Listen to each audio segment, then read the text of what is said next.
ओम श्री सद्गुरु परमात्मने नमः। श्री योग वशिष्ठ महारामायण निर्वाण प्रकरण सर्ग 154।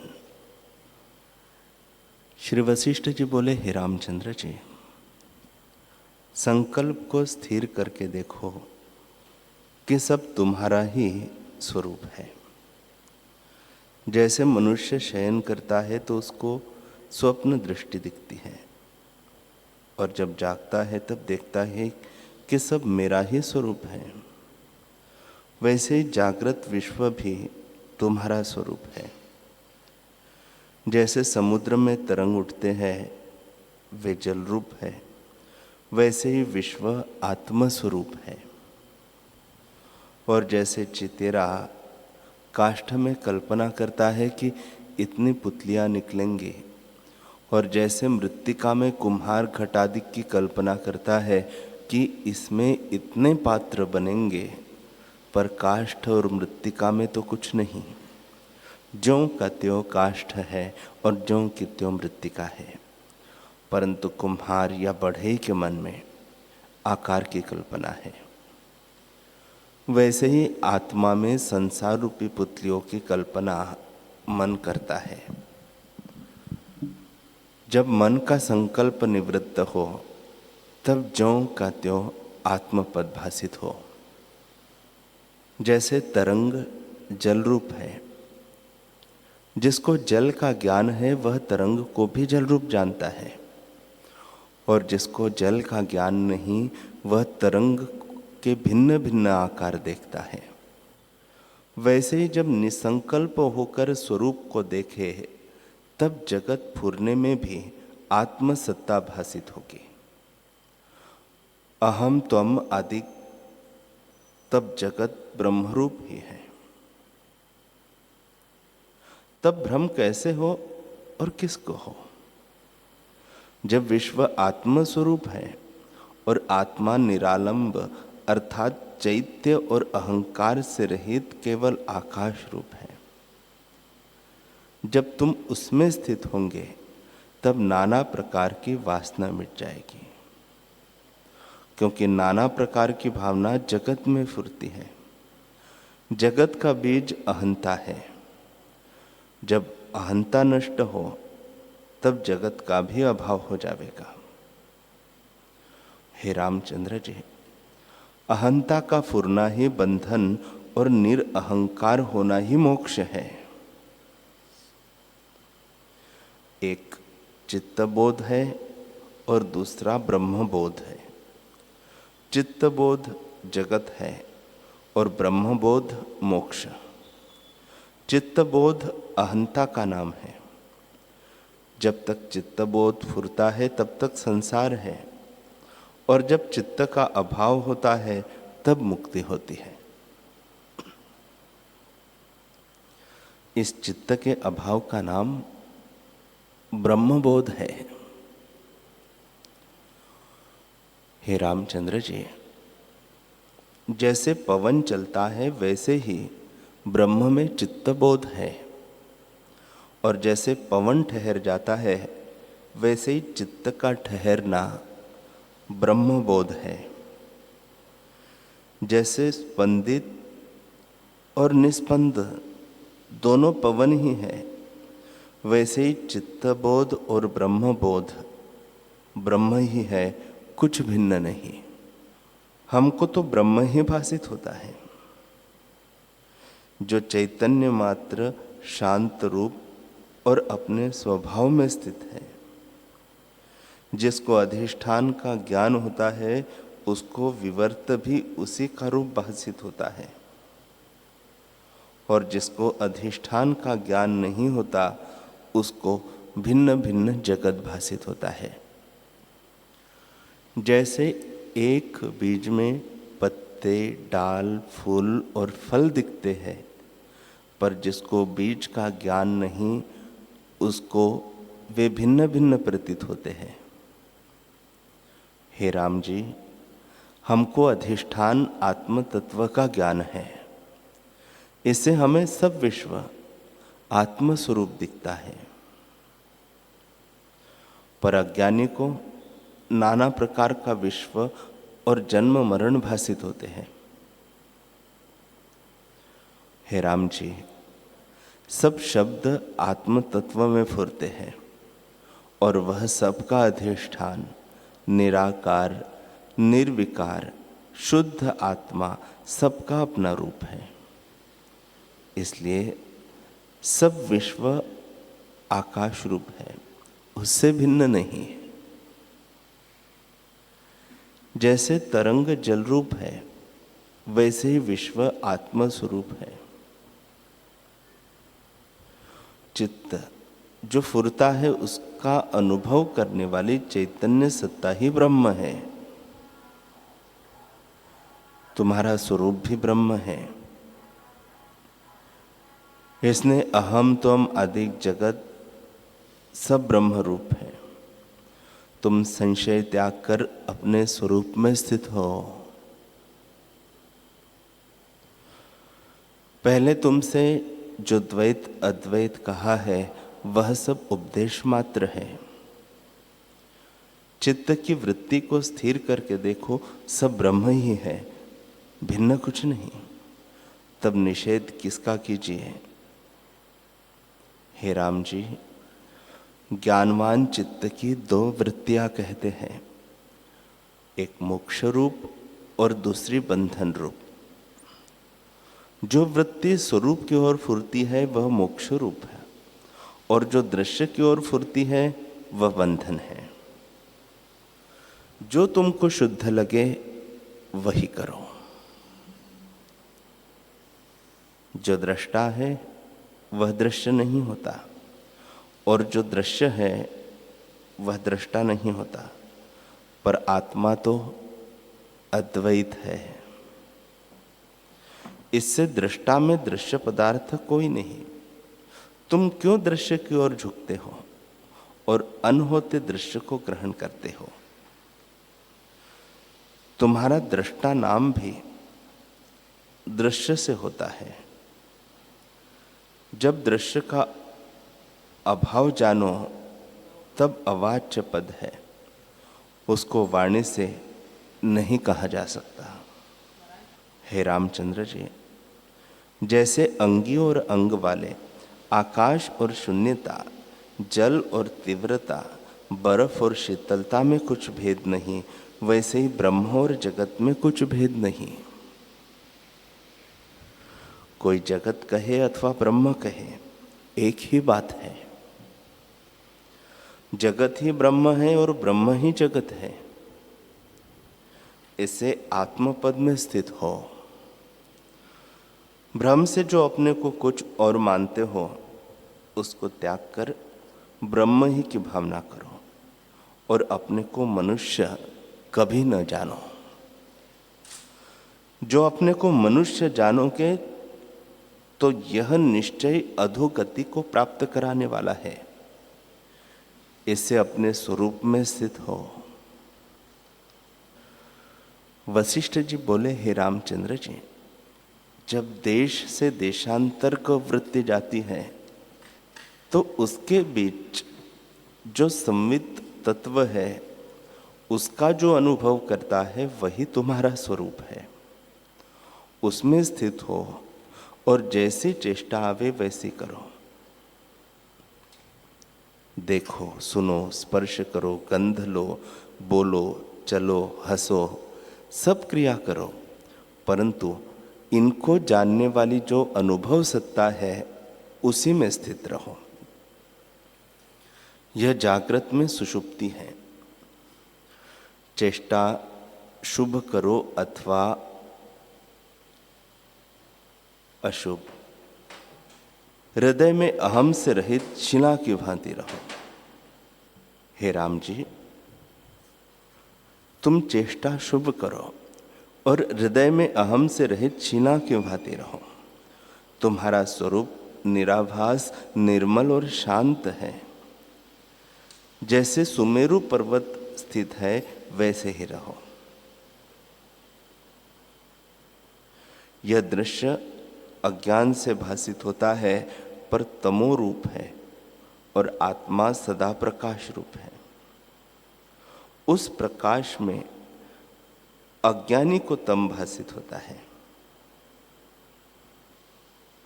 हे रामचंद्र जी,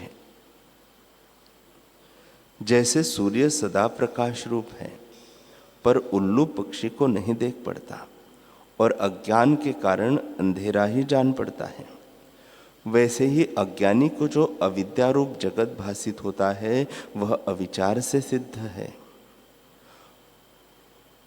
अविद्या से उसकी विपर्य दृष्टि हुई है, पर उसका वास्तव स्वरूप निर्विकार है, अर्थात जायते, अस्ति, वर्धते, परिणमते, व्यपक्षीयते, नश्यते। उत्पन्न होना, होना, बढ़ना, रूपांतर, क्षय और विनाश, इन क्षण विकारों से रहित है, पर वह उसको विकारी जानता है। आत्मा निर्विकार निराकार है, पर उसको साकार जानता है। आत्मा आनंद रूप है, पर उसको दुखी जानता है। आत्मा शांत रूप है, पर उसको अशांत जानता है। आत्मा महत है, पर उसको लघु जानता है। आत्मा पुरातन है, पर उसको उपजा मानता है। आत्मा सर्वव्यापक है, पर उसको परिचिन्न मानता है। आत्मा नित्य है, पर उसको अनित्य देखता है। आत्मा चैत्य से रहित शुद्ध चिन्ह मात्र है, पर यह उसे चैतन्य संयुक्त देखता है। आत्मा चैतन्य है, यह उसे जड़ देखता है। आत्मा अहम से रहित सदा अपने स्वभाव में स्थित है, पर यह अनात्म शरीर में अहम प्रतीति करता है। आत्मा में अनात्म भावना में और अनात्म आत्म भावना करता है।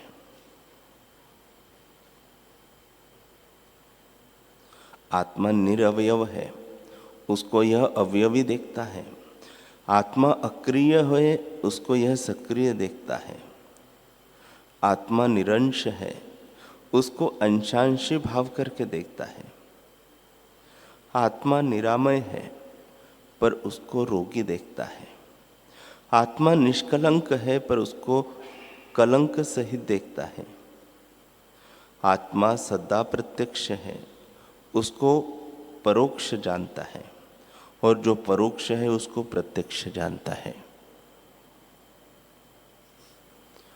हे राम जी, यह सब विकार आत्मा में अज्ञान से देखता है, पर आत्मा शुद्ध और सूक्ष्म से सूक्ष्म, स्थूल से स्थूल, बड़े से बड़ा, लघु से लघु और सर्व शब्द और अर्थ का अधिष्ठान है।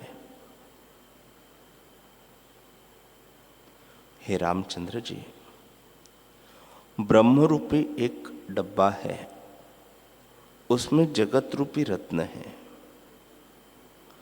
पर्वत और वन सहित भी जगत देख पड़ता है, परंतु आत्मा के निकट रुई के रोम सा लघु है। आत्मा रूपी वन है, उसमें संसार रूपी मंजीरी उपजी है।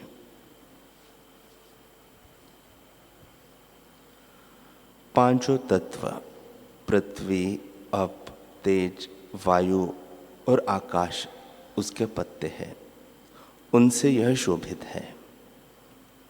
यह अहंता के उदय होने से उदय होती है और अहंता का नाश होने से नष्ट होती है। आत्मा एक समुद्र है, उसमें जगत रूपी तरंगे हैं। वे उठती भी है और लीन भी हो जाती है। आत्मा आकाश में संसार भ्रम मात्र है। आकाश वृक्ष की तरह है और आत्मा के प्रमाद से भासित होता है। हे रामचंद्र जी, माया रूपी चंद्रमा की किरणें यह जगत है और नीति शक्ति नृत्य करने वाली है। ये तीनों अविचार से सिद्ध है और विचार करने से शांत हो जाते हैं। जैसे दीपक हाथ में लेकर देखिए तो अंधकार नहीं देख पड़ता, वैसे ही विचार करके देखिए तो जगत का अभाव हो जाता है और केवल शुद्ध आत्मा ही प्रत्यक्ष होता है। हे राम जी, यह जगत कुछ बना नहीं। जैसे किसी ने बर्फ कही और किसी ने शीतलता कही तो उसमें भेद नहीं, वैसे ही आत्मा और जगत में कुछ भेद नहीं। जो भेद भासित होता है वह ब्रह्मात्र है। जैसे तागे और पट में कुछ भेद नहीं, वैसे ही आत्मा और जगत में कुछ भेद नहीं। हे रामचंद्र जी,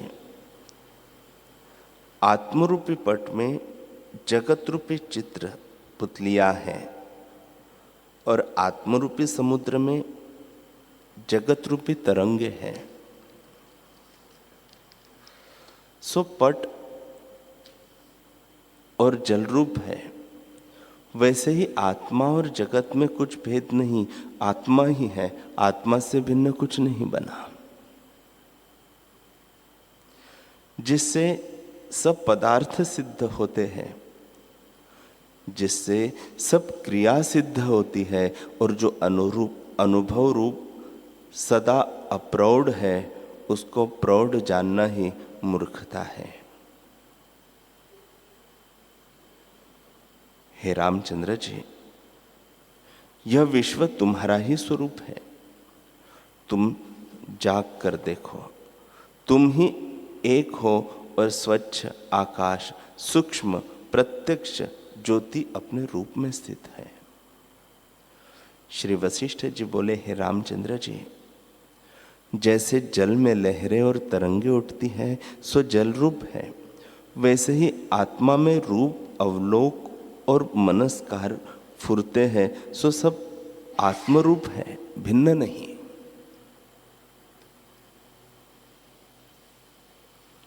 हे रामचंद्र जी, यह शुद्ध परमात्मा का चमत्कार है और आत्मा दृश्य से रहित शुद्ध चिन्मात्र निर्मल और अद्वैत है, उसमें जगत नहीं बना। हमको तो सदा वही भासित होता है, जगत नहीं भासित होता। जैसे कोई आकाश में नगर की कल्पना करता है, उसमें सब रचना देखता है तो वह उसके हृदय में दृढ़ हो जाती है और संकल्प की सृष्टि को मिथ्या जानता है, उसको शून्य आकाश ही भासित होता है। वैसे ही यह विश्व मूर्ख के हृदय में दृढ़ होता है और ज्ञानवान को आत्मरूप ही भासित होता है।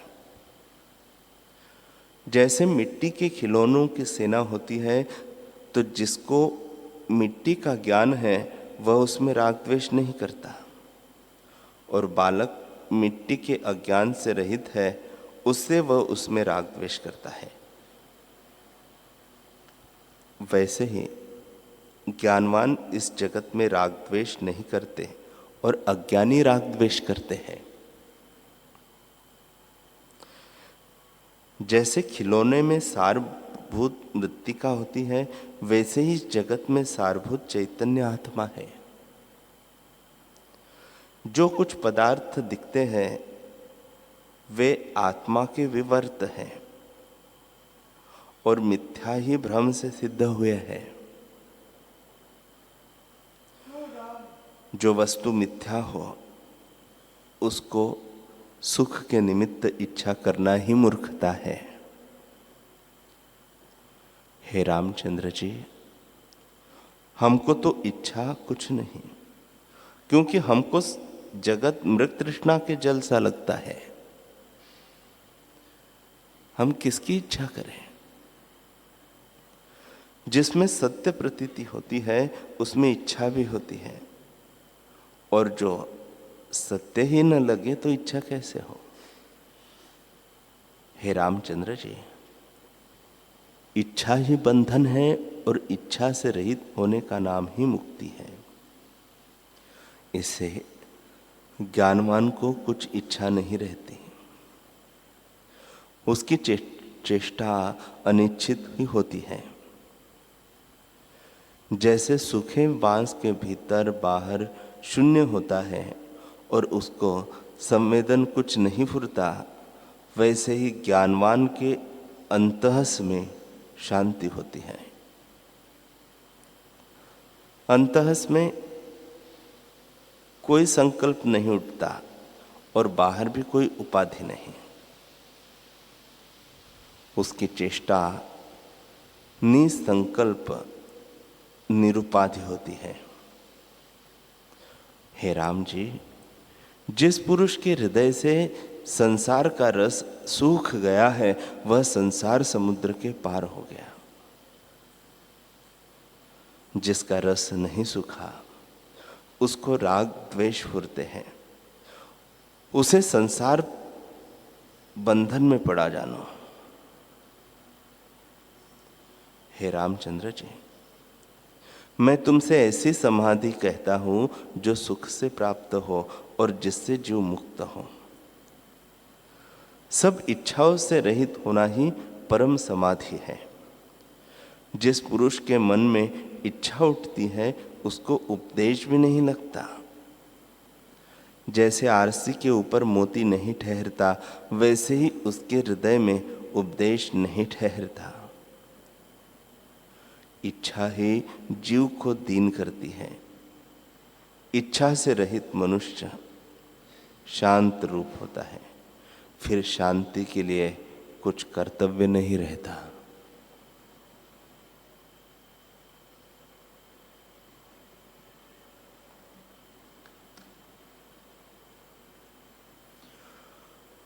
हरि ओम।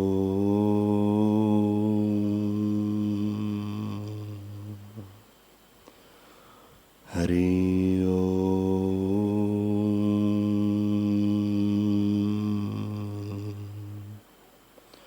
ओम सहनावतु सहनौ भुनक्तु सह वीर्यं करवावहै तेजस्विनावधीतमस्तु मा विद्विषावहै। ओम शांति शांति शांति। श्री सद्गुरुदेव भगवान की।